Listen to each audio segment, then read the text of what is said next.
In front of me I have a fragment of a torso of the New Kingdom pharaoh Thutmose III. He reigned from 1479 to 1425 BC. It's carved from a dark brown serpentine and has a highly polished surface. He's been represented in a youthful, idealised age. He has strong shoulders, a narrow waist, a delicately carved navel, which is formed in a kind of teardrop shape to accentuate it, a small incised circle for the nipple, and on his left pectoral you can see a lappet from his Nemes headdress, and around his waist is the belt used to hold his kilt up. It was a shendit kilt. Now the Nemes headdress, you can see two elements of it remaining. Here is the striped lappet on the left pectoral, and on the back you can see what was called the queue. It's a kind of tail formed where the headdress is pulled together at the nape of the neck and it hangs down. That's meant to look like the tail of a lion, which was symbolic of sovereignty. Around the front of the headdress, to hold it in place, would have been a band, and in the centre of which was a cobra, which represented the pharaoh's divinity. Thutmose III was the 6th pharaoh of the 18th dynasty. He came to power at the age of 2, and as such he had to co-rule with his stepmother, Queen Hatshepsut.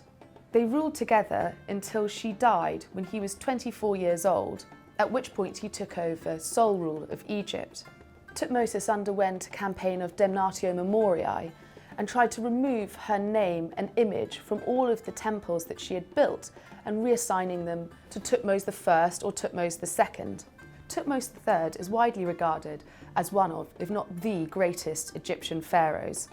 He conquered all of Syria and much of Sudan, bringing Egypt to its zenith in terms of its power in the whole of its history. During his reign, Egypt is also recognised as reaching the pinnacle of artistic talent, and this is exemplified in the finesse of the sculpture you see before you. Thutmose's building campaign was vast and included many structures, such as the temple that he built to himself next to Hatshepsut's mortuary temple at Deir el-Bahri. But two structures that he built that might be more well known to you are now known as Cleopatra's Needles, one of which is in Central Park in New York, and the other is in London on the Victoria Embankment.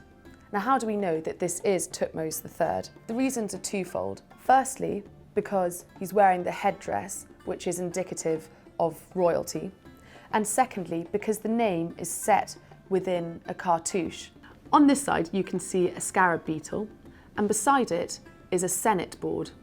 The two hieroglyphs meaning Men Keper. The section that was missing would have had a sun disk for Ra, the entire meaning Men Keper Ra, which was the throne name of Thutmose III.